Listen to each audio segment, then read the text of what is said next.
Sebelum saya masuk dalam khotbah, saya ingin membagikan satu hal. Slide-nya bisa ditampilkan. Seorang bernama Winston Churchill mengatakan, attitude is a little thing that makes a big difference. Satu sikap atau perilaku adalah mungkin satu hal yang kecil, tapi dapat membuat satu perubahan yang besar. Ada seorang bernama Henry Ford. Dia seorang founder dari Ford Company. Kalau saudara tahu mobil Ford, nah itulah kurang lebih. Nah, satu kali, dia mengajak makan 2 orang kandidat yang melamar bekerja di dalam perusahaan Ford tersebut. 2 orang ini berasal dari universitas yang sama, seorang insinyur. Mereka dua-duanya punya kepandaian yang sama dan punya nilai yang sangat tinggi. Dan sepanjang mereka makan malam, mereka berbincang-bincang. Dan setelah selesai acara makan malam tersebut, lalu Mr. Ford berkata kepada satu orang, kamu saya terima dan besok kamu bekerja di tempat saya, di perusahaan saya. Tetapi kepada yang satunya dia berkata, kamu tidak saya terima. Lalu seorang kandidat yang tidak diterima oleh Mr. Ford berkata, Mr. Ford, bolehkah saya bertanya? Sepanjang kita makan malam, Anda tidak berbicara mengenai engineer, tentang mesin, tentang teknik. Anda tidak berbicara mengenai perusahaan. Anda tidak berbicara mengenai hal-hal pekerjaan yang lainnya. Tapi bahkan malah Anda berbicara mengenai hal-hal umum di luar itu semua. Dan saya ingin bertanya, kenapa dia diterima dan saya tidak diterima? Lalu Henry Ford bilang begini, ada 2 hal alasan kenapa saya menerima dia dan tidak dengan kamu. Yang pertama adalah, ketika dia menerima daging steak, dia mencicipi steak tersebut, lalu menambahkan garam ke atasnya. Tetapi kamu menambahkan garam dan langsung memakannya. Saya suka orang yang mencicipi sesuatu terlebih dahulu sebelum melakukan perubahan-perubahan dalam hidupnya. Hal kedua yang sangat penting, kata dia, ketika pelayan itu datang, kamu hanya terdiam dan berbicara kepada saya. Tetapi dia mengucapkan terima kasih sebagai bentuk penghormatan dia kepada orang tersebut. Satu attitude yang kita nggak pernah pikirkan, satu attitude yang kita nggak pernah bayangkan, tapi menentukan masa depan hidupnya dia.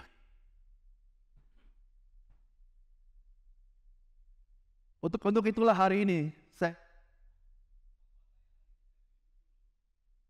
run with your attitude. Sebagai orang Kristen, orang percaya, kita tidak bisa berkata bahwa saya orang Kristen apa adanya. Ya, itu penting. Memang inilah hidup kita. Kita menjadi orang yang mengenal Kristus, kita percaya firman Tuhan.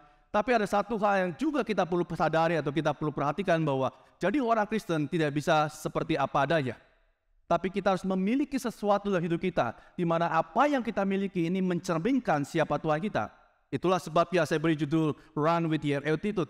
Ketika kita bertumbuh menjadi orang Kristen, bertumbuhlah dengan satu attitude atau sikap perilaku yang baik di dalam kehidupan kita. Yang pertama yang saya bagikan mengenai attitude adalah, God wants His people to have an attitude. Tuhan mau setiap kita orang-orang yang percaya ini memiliki attitude dalam hidupnya. Mari kita buka di Keluaran 3 ayat 4-6. Keluaran 3 ayat 4-6 ini adalah cerita tentang ketika Tuhan berjumpa dengan Musa. Ketika dilihat Tuhan bahwa Musa menyimpang untuk memeriksanya, berserulah Allah dari tengah-tengah semak duri itu kepadanya. Jadi pada hari itu di Gunung Horeb, Tuhan menunjukkan dirinya kepada Musa dalam rupa semak belukar yang menyala.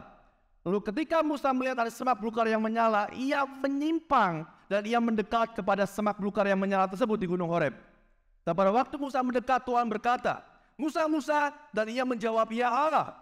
Lalu ia berfirman, janganlah datang dekat-dekat, tanggalkanlah kasutmu dari kakimu, sebab tempat di mana engkau berdiri itu adalah tanah yang kudus.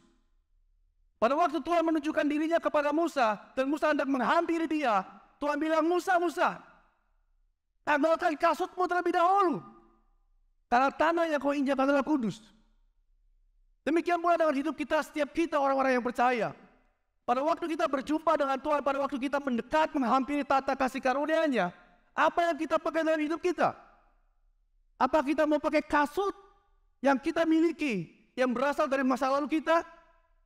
Atau kita ingin menghampiri Tuhan dengan cara hidup kita yang lama sebelum kita mengenal Tuhan? Sama seperti Musa ketika datang menghampiri Tuhan, dia datang dengan kasut yang dia pakai. Mungkin saya nggak tahu apakah bisa bertahan seperti sejauh itu, tapi mungkin kasut yang dia pakai adalah kasut yang dia pernah pakai pada waktu dia ada di Mesir.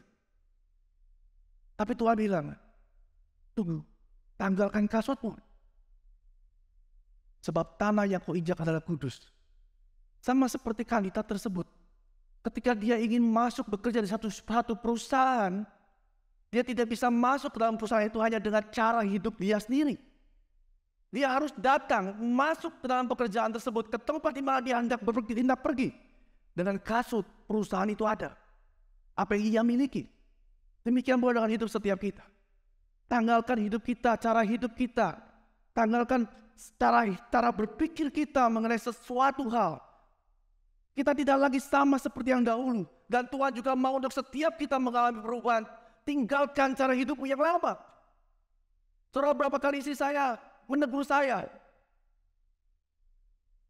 Karena orang tua saya dulu tidak ada yang salah, maksud saya gini. Saya bicara dengan hormat tentang orang tua saya, tapi memang ini style bagaimana orang tua saya berbicara di tengah-tengah keluarga kami, terutama especially papa saya. Papa saya kalau berbicara cukup tajam kata-katanya dan intonasinya. Tapi ada satu kejadian yang saya selalu ingat hari ini, tapi saya mengerti. Tapi dulu saya nggak ngerti. Suatu kali di meja makan ada makanan di situ, seperti biasa pada umumnya di suatu keluarga. Dan pada waktu saya mengambil makanan, papa saya tepuk tangan saya. Pak, jangan nyuri loh. Sebagai seorang anak kecil saya berpikir saya nggak mau nyuri, cuma karena itu ada di meja makan. Tapi itu the way cara papa saya berkata-kata. Tapi waktu saya dewasa, saya mengerti bahwa bukan maksud papa saya melabeli atau menjadikan saya seorang pencuri, tapi hanya kata-katanya yang dia punya seperti itu. Dan tahukah saudara bahwa cara hidup yang demikian juga terbawa dalam hidup saya? Dan kadang-kadang intonasinya, cara berkata-katanya, saya harus berubah. Istri saya selalu ingetin, nadanya berubah. Walaupun kamu gak punya maksud apa-apa, tapi orang bisa menangkapnya dengan cara yang berbeda. Satu kali waktu anak kami masih kecil, dia minta anjing, saudara. Saya mungkin pernah cerita, dia minta anjing, akhirnya kita searching, kita cari anjing. Dan akhirnya ketemulah satu anjing, saya pikir, wah ini anjing lucu banget, French Bulldog.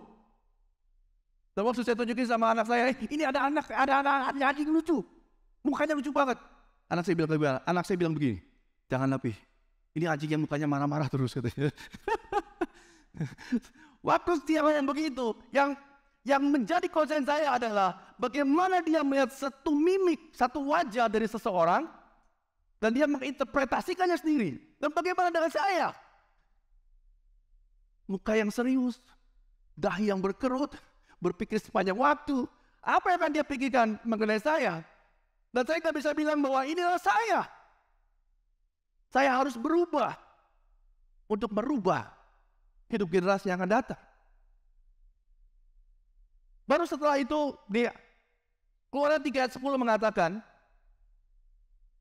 jadi sekarang ini firman Tuhan kepada Musa. Saya lanjutkan lagi. Sebab tempat di mana engkau berdiri itu adalah tanah yang kudus. Lagi ia berfirman, akulah Allah ayahmu, Allah Abraham, Allah Ishak dan Allah Yakub. Lalu Musa menutupi mukanya sebab ia takut memandang Tuhan. Yang kita bisa lakukan dalam hidup kita sebagai orang percaya adalah tanggalkan kasutmu, cara hidupmu yang lama, cara berpikirmu, cara berbicaramu, cara berintonasimu, dan sebagainya. Dan setelah kita menanggalkan kasut yang kita punya, berjumpalah dengan Tuhan. Maka Tuhan akan menunjukkan, akulah Allahmu, Allah ayahmu. Akulah Allah Abraham, Allah Ishak dan Allah Yakub. Demikianlah hidup kita dalam pertumbuhan kita. Tanggalkan cara hidup kita yang lama. Dan kenalah Dia, Allah yang Maha Tinggi. Lalu ayat yang ke-10 ini firman Tuhan. Jadi sekarang pergilah, aku mengutus engkau kepada Firaun untuk membawa umatku orang Israel keluar dari Mesir.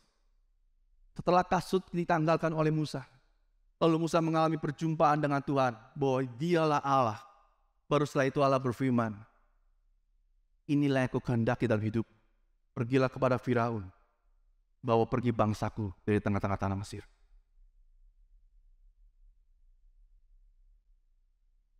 beberapa tahun terakhir ini saya bertemu dengan banyak orang. Ada dua hal yang menarik di dalam perjumpaan saya selama beberapa tahun ini dengan banyak orang. Hal pertama yang menarik adalah ada orang-orang di mana ketika kami berjumpa, saya dengan dia berjumpa. Dan setelah selesai perjumpaan, perbincangan di antara kami, saya pulang. Dan waktu saya pulang, ada beberapa orang yang sangat menarik buat saya. Dia mengantarkan saya keluar. Bahkan ada yang memencetkan tombol lift bagi saya.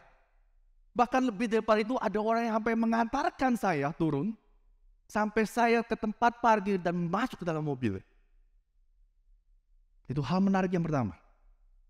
Yang saya surprise sebenarnya. Hal menarik yang kedua adalah orang-orang yang melakukan hal ini adalah orang-orang yang pada umumnya memiliki nama yang besar dibanding kebanyakan orang. Surprise. Saya pun nggak pernah menyangka. Tapi waktu saya melihat kenyataan ini dalam waktu berapa tahun ini, saya mulai berpikir bahwa hal kecil ini menentukan satu hal yang besar. Ketika Musa bisa berperilaku baik di hadapan Allah, ia meninggalkan kasutnya. Ia tidak lagi hidup dengan cara hidupnya sendiri. Ia tidak hidup dengan cara berpikirnya dia sendiri. Lalu ia mencoba untuk menyelami siapa dia Tuhan. Mengenal dia dalam hidupnya. Baru di saat itulah Tuhan membawa dia Musa untuk berjalan bersama-sama dengan dia. Dan disitulah saya juga mengerti dengan siapakah saya akan berjalan bersama-sama. Hal kecil memberi dampak yang besar dalam kehidupan setiap kita orang yang percaya. Hal kedua yang ingin saya bagikan mengenai attitude adalah attitude does not depend on circumstances. 1 Samuel 24 ayat 5-8. Lalu berkatalah orang-orangnya kepada Daud, telah tiba hari yang dikatakan Tuhan kepadamu. Sesungguhnya aku menyerahkan musuhmu ke dalam tanganmu, maka perbuatlah sekarang kepadanya apa yang kau pandang baik.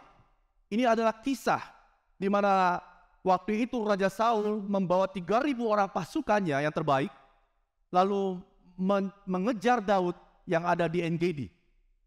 Dan karena ketakutan, Daud beserta orang-orangnya melarikan diri, dia bersembunyi. Dan akhirnya bersembunyilah Daud dan orang-orang yang mengikutnya di dalam sebuah gua. Nah, pada waktu itu, ternyata Saul sakit perut. Dan dia ingin membuang hajat. Dan ia masuk ke dalam satu gua. Dan pada waktu Saul di situ, di dalam gua sendiri, ternyata itu adalah guanya tempat Daud dan para pengikutnya sedang bersembunyi. Dan hari itu pengikutnya bilang, telah tiba hari yang dikatakan Tuhan kepadamu, sesungguhnya aku menyerahkan musuhmu ke dalam tanganmu, maka perbuatlah kepadanya apa yang kau pandang baik. Ini kata-kata orang-orangnya Daud kepada Daud. Sekarang waktunya, bunuh dia. Dia juga datang untuk mengejar kamu, menangkap kamu, bahkan membunuh kamu. Tapi sekarang, dia sendiri, 3.000 pasukan ada di depan. Sekarang waktunya. Lalu apa yang dikatakan Daud? Maka Daud bangun, lalu memotong puncak jubah Saul dengan diam-diam. Kemudian berdebar-debarlah hati Daud, karena ia telah memotong puncak Saul. Lalu berkatalah ia kepada orang-orangnya, dijauhkan Tuhanlah kiranya daripadaku untuk melakukan hal yang demikian kepada Tuanku, kepada orang yang diurapi Tuhan, yakni menjamah dia, sebab dialah yang diurapi Tuhan. Dan Daud mencegah orang-orangnya dengan perkataan itu, ia tidak mengizinkan mereka bangkit. Attitude yang dimiliki Daud tidak dipengaruhi oleh orang-orang yang ada di sekitarnya dia. Ini yang sama-sama kita perlu perhatikan. Kita tinggal di tengah-tengah dunia yang jahat. Kita tinggal di tengah-tengah cara berpikir dunia yang bertentangan dengan firman Tuhan. Tapi pertanyaannya, apakah hidup kita, sikap kita akan ditentukan oleh nilai-nilai dunia? Ataukah sikap hidup kita ingin ditentukan oleh apa yang Tuhan katakan dalam hidupmu? Sekalipun dunia mengatakan ini kesempatan bagimu untuk membunuh dia, tapi Daud tahu dalam hatinya bahwa bukan dengan cara ini Tuhan akan membawa aku menjadi seorang raja bagi Israel. Tapi Tuhan punya cara, punya duanya sendiri untuk dia bisa menjadi seorang raja seperti apa yang Tuhan kehendaki. Lalu jika attitude kita, sikap perilaku kita tidak ditentukan dari lingkungan sekitar kita, Dari manakah attitude kita berasal? Hal berikutnya yang saya bagikan adalah attitude comes from inside. Attitude berasal dari dalam diri. Roma 12 ayat 2 mengatakan, janganlah kau menjadi serupa dengan dunia ini, tetapi berubahlah oleh pembaharuan budimu, sehingga kamu dapat membedakan manakah kehendak Allah, apa yang baik, yang berkenan, dan apa yang sempurna. Sekali lagi Roma 12 ayat 2 mengatakan berubahlah oleh pembaharuan budimu. Cara berpikirmu harus berubah. Engkau nggak bisa lagi pakai kasus yang lama. Apalagi kasus yang berasal dari Mesir. Tapi berubahlah cara hidupmu, cara berpikirmu. Cara engkau memandang seseorang ketika orang lain dalam kelemahan. Sehingga engkau mengetahui mana kehendak Allah, apa yang baik, yang berkenan, dan yang sempurna. Kalau zaman itu mungkin saudara berkata, kan Musa gampang. Musa bisa mendengar suara Tuhan, bahkan Tuhan menghampiri dan berbicara kepada Musa seorang diri. Lalu bagaimana dengan saya? Hari ini, saat rasanya buat saya, untuk mendengar suara Tuhan pun gak mudah. Lalu bagaimana caranya saya mengetahui itu kehendak Tuhan? Kalau saya gak mendengar secara audible, kalau saya gak mendengar secara spiritual, apa yang harus saya lakukan? Simple. If you can hear Him, read Him. Kalau setiap kita nggak bisa mendengar suara Tuhan hari ini, jangan putus asa. If we can hear Him, read Him, baca Dia. Semua yang ada, semua hal mengenai siapa Tuhan dan kehendaknya, semuanya sudah ditulis dan dibukukan dalam satu buku yang bernama Alkitab. Bukankah hal yang sama? Ketika kita membaca firman Tuhan, kita sedang mendengar suaranya.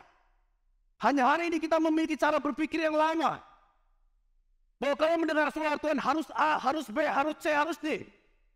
Tapi Tuhan bilang, no. Read Him, read me. Everything you want to know about God already written in the Bible. Semua yang sudah tertulis di dalam Alkitab. Bacalah firman Tuhan dari waktu ke waktu, dari hari ke hari. Maka saudara akan mendapati, aku menemukan Tuhan. Aku mendapati Dia. Sehingga Tuhan bukanlah Allah yang asing bagi setiap kita. Itulah sebabnya Tuhan berkata, aku Allah ayahmu. Aku Allah Abraham, Allah Ishak dan Allah Yakub. Dan aku juga Allahmu. Bukankah satu hal yang dekat antara kita dengan Tuhan? Tuhan bukanlah satu hal yang jauh dalam semak belukar yang tidak bisa didekati pada hari ini. Tapi Tuhan adalah Tuhan yang dekat, di mana Dia mau menjadi seorang Bapa dan kita dan berbicara dengan sangat dekat, dengan sangat erat. Filipi 2 ayat 5-7. Hendaklah kamu dalam hidupmu bersama menaruh pikiran dan perasaan yang terdapat juga dalam Kristus Yesus, yang walaupun dalam rupa Allah tidak menganggap kesetaraannya dengan Allah itu sebagai milik yang harus dipertahankan, melainkan telah mengosongkan dirinya sendiri dan mengambil rupa seorang hamba dan menjadi sama dengan manusia. Di dalam Tree of Life versionnya dikatakan, have this attitude in yourself. Milikilah attitude-mu.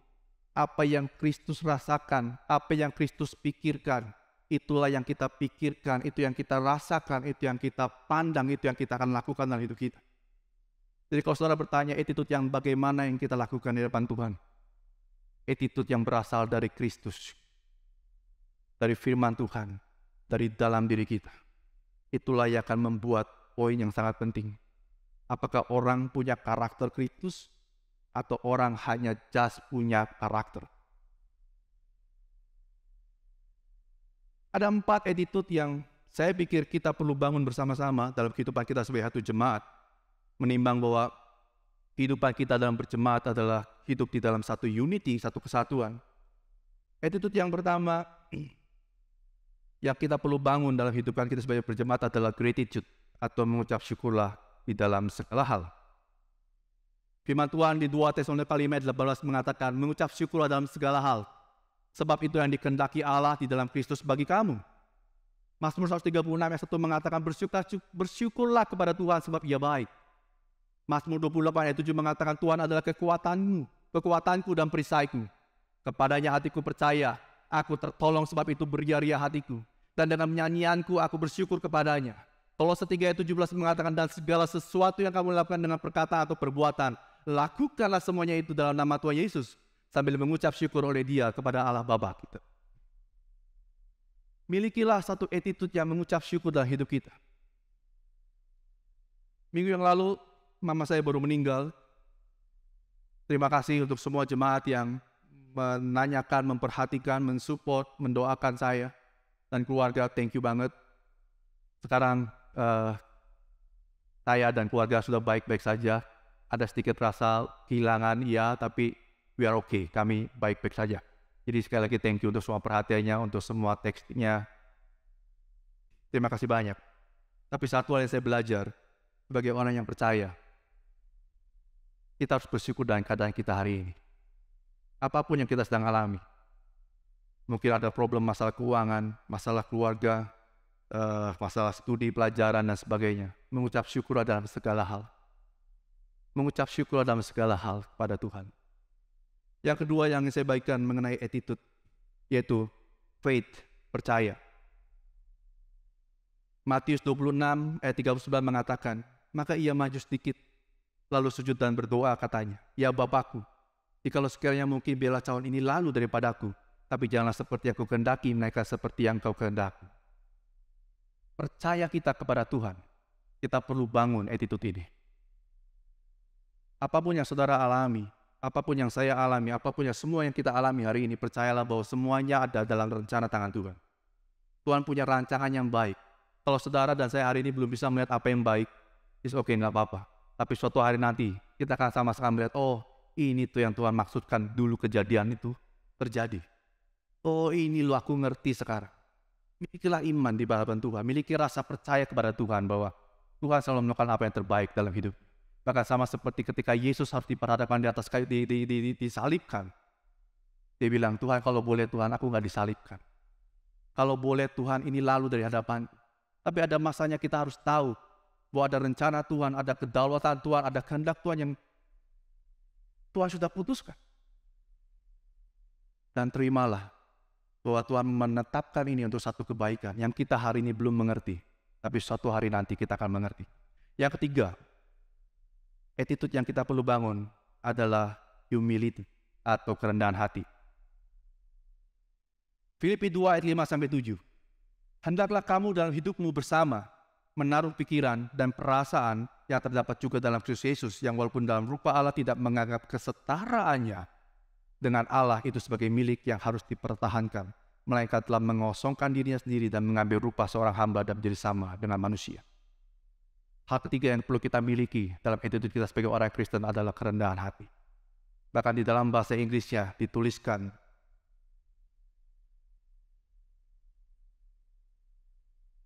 and be clothed with humility. Lingkupi hidup kita dengan satu kerendahan hati. Lingkupi hidup kita dengan kerendahan hati. Sama seperti Kristus datang ke dunia, dia mengosongkan dirinya. Ia seolah-olah meninggalkan keilahiannya. Ia melingkupi dirinya dengan tubuh manusia yang fana ini. Dia merendahkan dirinya dan dia taat sampai dia mati. Saudara ingat cerita di awal ketika saya cerita bahwa kerendahan hati yang dilakukan oleh orang-orang yang mengantarkan adalah orang-orang yang besar. Tapi surprise-nya, yang mengejutkannya, justru orang-orang yang besar inilah yang memiliki kerendahan hati yang sangat luar biasa. Kalau kita ingin menjadi besar, bukan saya mau mengiming-imingi, bukan. Tapi kalau kita ingin menjadi hidup orang Kristen yang besar, yang pada akhirnya bisa memuliakan Tuhan, yang perlu kita bangun adalah kerendahan hati satu sama lain. Karena seperti itulah Kristus datang ke dunia, merendahkan dirinya. Ia melayani orang lain. Nggak ada yang perlu dipertahankan dalam hidup kita. Di dalam Kristus, kita adalah orang-orang yang melayani. Bersama Kristus, rendahkanlah hati kita seorang dengan yang lain. Dan yang terakhir, yang keempat yang saya bagikan adalah menghormati atau honor. Ini saya pikir satu hal yang sangat penting karena ini juga berkaitan dengan core value jemaat kita, yaitu home, honor, hanya itu honor, ownership, merciful, and enthusiasm. Kita perlu bangun satu attitude honor di tengah-tengah kehidupan kita sebagai satu jemaat. Menghormati. 1 Petrus 2 ayat 17 katakan, hormatilah semua orang, kasihlah saudara-saudaramu, takutlah akan Allah, hormatilah raja. Menghormati dalam hal apa yang kita bangun? Ada otoritas, slide berikutnya. Saudara, kita perlu belajar untuk kita bisa menghormati otoritas yang ada di tengah-tengah kita. Terutama kita orang-orang yang bekerja di dalam satu tempat pekerjaan, satu perusahaan, dimanapun Bapak Ibu Saudara bekerja. Belajar untuk menghormati otoritas yang ada. Jangan sampai kita bekerja dalam sebuah perusahaan, lalu saudara melihat kejelekan atau keburukan perusahaan tersebut, lalu saudara mulai ngomongin sana, ngomongin sini. Sana ngomong, sana sini, ngomong, sana ngomong, semua sana itu. Tahukah saudara, bahwa saudara sedang ada di dalam perahu yang sama? Kalau saudara ngomongin bos saudara, saudara ngomongin pemimpin saudara, saudara sedang melobangi perahu yang saudara tumpangi sendiri. Dan kalau suatu saat nanti perahu itu tenggelam, siapakah dampak yang merugi? Bukankah saudara juga, kita semua juga yang bekerja? Hormatilah mereka, tidak ada satu perusahaan pun yang sempurna. Tidak ada satu perusahaan pun yang perfect. Yayasan yang perfect, atau gereja yang sempurna, atau hal lain yang sempurna. Tapi marilah kita belajar untuk kita bisa menghormati setiap orang-orang yang ada di atas kita, pemimpin yang di atas kita. Bukan cuma itu, hormatilah juga orang-orang yang ada di bawah kita. Orang-orang yang bekerja kepada kita. Sama seperti kandidat tersebut. Waktu dia berkata, Mr. Ford, kenapa kamu gak terima saya? Mr. Ford bilang, alasan yang simple. Kita pikir itu adalah satu hal yang biasa. Tapi Mr. Ford bilang, karena ketika dia datang, engkau menghormati dia dengan mengucapkan terima kasih. Kamu hanya menghormati saya karena saya adalah Mr. Ford. Tapi kamu tidak menghormati dia karena dia adalah seorang pelayan. Bagaimana cara kita hidup sebagai seorang percaya? Hormatilah orang yang ada di atas kita, tapi jangan lupa hormatilah orang yang ada di bawah kita. Sayangilah mereka dan kasihilah mereka. Kita juga bisa menghormati orang-orang lain. Kalau saudara terima Gojek, ada driver datang, say thank you. Nggak sulit, hanya kita nggak pernah terbiasa. Saya di sini hanya ingin mengingatkan, mengencourage. Thank you untuk mereka. Mereka udah capek-capek nganterin, mungkin sampai di lantai 3, lantai 4, lantai 7, lantai 8. Saya thank you buat mereka. Tunjukkan rasa hormat kita kepada mereka. Rasa peduli kita kepada mereka. Kalau mereka hujan, kalau bisa kita yang hampiri mereka. Karena mereka sudah hujan-hujan di tengah jalan, mereka capek-capek, bahkan mungkin saudara tidak pernah tahu kalau badan mereka mungkin sedang meriang. Tapi hormati mereka dan kasihi mereka. Untuk semua volunteer dan full-timer, saya ingin sharing, berbagi. Mari kita sama-sama terus melayani dengan senyum, dengan sukacita. Lakukanlah segala sesuatunya hanya untuk kemuliaan nama Tuhan. Jaga hati kita. Mari kita berfellowship bersama-sama sebagai satu saudara seiman. Untuk semua jemaat, mari kita berkumpul bersama. Kita bersukacita bersama. Kita merendahkan hati bersama-sama, kita saling menghormati. Lantai 2 dibangun untuk fellowship, untuk relasi, untuk kita membangun hubungan satu sama lain. Selain itu kita juga ingin ada sebuah culture, ada sebuah attitude, ada satu budaya yang baru yang kita akan bangun di tengah-tengah kita, terutama dalam menunjang unity, kesatuan di tengah-tengah kita. Jadi kalau ada kita lagi ngantri makanan, saya mengucap syukur banget waktu saya ngeliat antrian yang sangat panjang. Saya tahu bahwa, wah Tuhan, Engkau baik. Engkau sedang melakukan sesuatu yang besar di tengah-tengah kita. Saya nggak melihat antriannya, saudara. Waktu saya melihat antrian yang sangat panjang, walaupun sampai akhirnya saya harus berpikir gimana caranya mencegah antrian biar nggak lebih panjang. Saya harus pecah. Gimana caranya? Karena kalau kepanjangan juga, kasihan juga orang yang ngantri dari ujung ke ujung. Tapi di satu sisi lain saya mengucap syukur Tuhan, aku melihat sesuatu yang baik. Yang aku lihat bukan antriannya. Yang saya lihat adalah bagaimana attitude yang ada di tengah-tengah kita. Sesuatu yang baik, sesuatu yang mulia. Saya nggak melihat sesuatu yang besar. Tapi saya melihat ada sesuatu, saya nggak melihat ini sebagai sesuatu yang kecil. Tapi saya melihat ini adalah sesuatu yang besar. Saudara, saya pernah dengar ada satu cerita. Ada satu orang tua pada akhirnya memutuskan ke gereja karena satu hal. Pada waktu dia mengantarkan anaknya masuk ke satu gereja, ini cerita beneran. Pada waktu dia mengantarkan anaknya masuk dalam satu gereja, salah satu orang leadernya, pemimpinnya, berbicara kepada anak itu hanya dengan menundukkan badan. Dia bicara mata dengan anaknya. Dan pada waktu orang tua ini melihat attitude yang demikian, hari itu dia bilang, saya memutuskan bahwa ini gereja saya.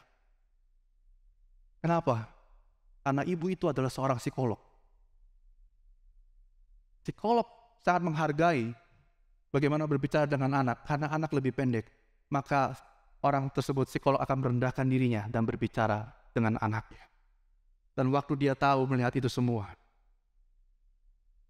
ini gerejaku dan ini rumahku. Kalau kita bisa membangun sebuah attitude yang baik, orang akan bisa melihat kemuliaan nama Tuhan. Ini rumahku, ini tempat kediamanku. Ketika saudara mengambil makanan, ambillah apa yang saudara perlukan, dan biarkanlah orang lain mengambil bagiannya. Kita mengasihi diri kita sendiri, tapi juga kita mengasihi orang-orang yang ada di sekitar kita. Ketika ada sampah yang berantakan, ayo kita bersihkan bersama-sama. Attitude yang baik. Saya melihat ini satu hal yang besar, bukan satu hal yang kecil. Saudara kebayang ketika ada insinyur-insinyur datang atau arsitek-arsitek datang melihat semua keindahan ini. Yang kita mungkin nggak pernah pikir bahwa ini adalah satu hal yang besar. Kita berpikir ini kan suatu hal yang remeh-temeh. Satu hal yang kecil yang nggak pernah dipandang oleh manusia. Tapi ketika ada orang yang membutuhkan Tuhan dan dia mencari itu rumah Tuhan, dia hendak berjumpa dengan Tuhan, dia masuk ke dalam tempatnya Tuhan. Apa yang ia lihat? Apakah sepatu kasut yang ada di pojok sana? Atau ada satu kasut yang tertata dengan baik, rapi, bersih, mencerminkan satu hal yang dia pandang baik.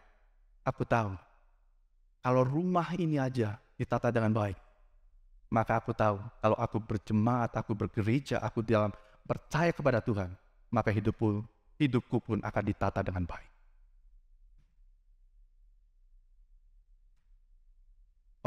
Bagi orang-orang tua, saya juga ingin mendukung, mengencourage setiap kita. Yuk mari kita juga jaga anak-anak kita. Setelah selesai ibadah, yang pasti perlu kita orang-orang tua juga turut menjaga anak-anak. Ketika mereka berjalan, ketika mereka makan, jaga hidup mereka. Satu hal yang paling penting yang terakhir saya ingin bagikan adalah kenapa kita harus punya attitude. 1 Korintus 10 ayat 31. Aku menjawab, jika engkau makan atau jika engkau minum, atau jika engkau melakukan sesuatu yang lain, lakukanlah semuanya itu untuk kemuliaan nama Allah.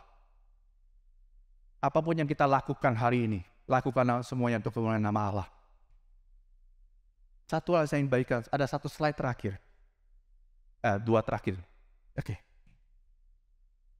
Saudara, kita nggak pernah, mungkin saya nggak tahu apakah saudara notice apa enggak, bahwa di lantai 2, ada seorang bapak dan seorang ibu yang selalu membantu kita setiap minggu. Ya, pertanyaannya adalah, bukan mempertanyakan, tapi saya ingin mendorong setiap kita. Say thank you sama mereka. Tunjukkanlah satu attitude yang baik. Mereka bukan orang-orang yang mengenal Tuhan. Mereka belum percaya Tuhan.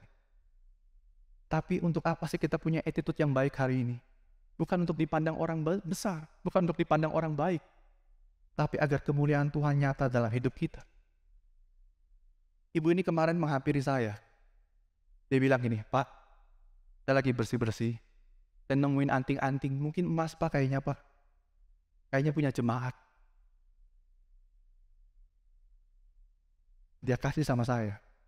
Dan waktu saya melihat ini, waktu saya menerima anting-anting ini, saya pikir saya nggak melihat anting-antingnya, tapi saya melihat sebuah attitude, satu perilaku, satu sikap, yang sebenarnya nggak ada orang yang tahu kalau dia mau ambil.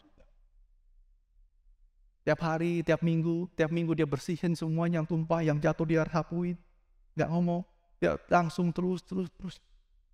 Tapi mari kita orang-orang yang percaya hari ini, kita nggak perlu jauh-jauh pergi misi ke Papua, walaupun penting.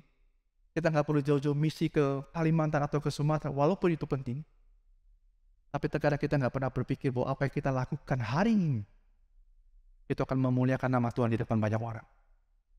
Start from today, mulai dari hari ini, mulai dari rumah inilah, penginjilan itu dimulai. Karena melalui hidup kita, cara hidup kita, pada akhirnya orang akan melihat siapa Tuhan. Amin. Dan yang terakhir yang saya bagikan, saya undang tim musik untuk maju ke depan. Ingatlah selalu bahwa kita dipanggil untuk menjadi berkat. Visi kita jemaat ini adalah menjadi murid Kristus yang mencintai Tuhan dan jemaatnya untuk menjadi berkat bagi kota dan bangsa. Kenapa kita perlu memiliki sebuah attitude yang baik? Agar kita bisa memuliakan nama Tuhan dan melalui attitude kita bisa menjadi berkat bagi banyak orang.